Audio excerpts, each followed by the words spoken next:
Air power provides conventional deterrence, but at the highest level of strategic competition, India's ultimate security insurance remains its nuclear deterrent.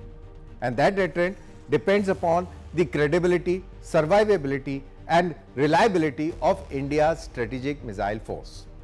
On this August the 6th, India successfully conducted a user trial of the Agni-IV ballistic missile.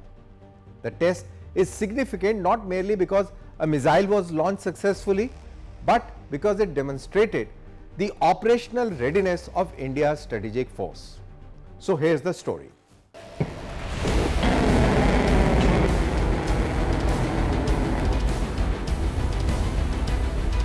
August 6, 2026, India trial tests the Agni-IV ballistic missile. This test was conducted from the integrated test range at Chandipur, Odisha. The trial was conducted by the Strategic Forces Command with support from the DRDO.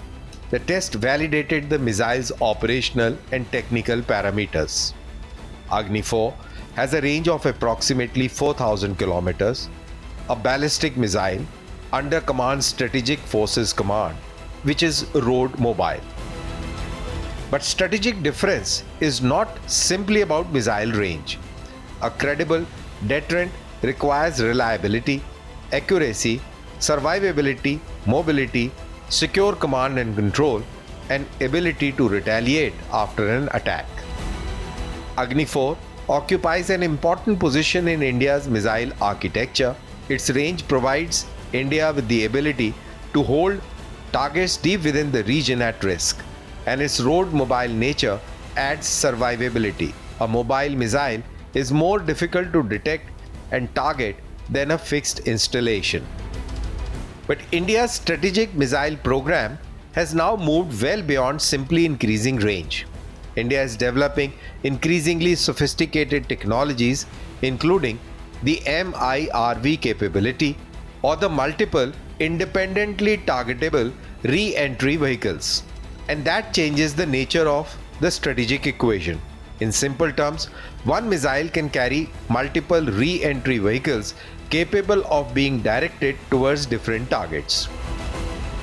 The strategic equation.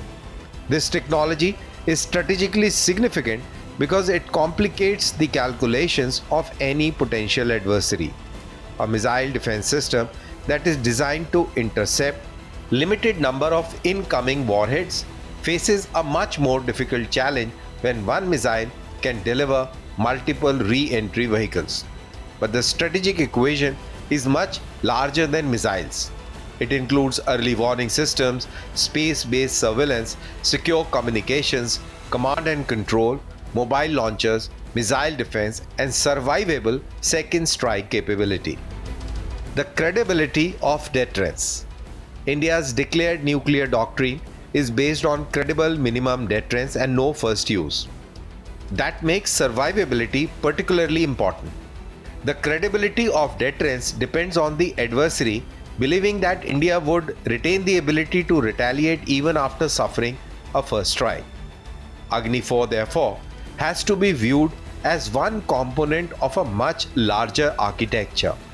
Agni-V provides long-range capability, MIRV technology increases sophistication, and future systems could further improve range, survivability, accuracy, and penetration capability. The strategic deterrence is ultimately about preventing a war from happening. The strongest deterrent is not the missile that is fired. It is the missile that an adversary knows India can survive with, launch reliably, and retaliate with.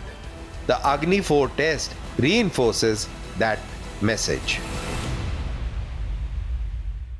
The message behind Agni-IV tests is therefore straightforward.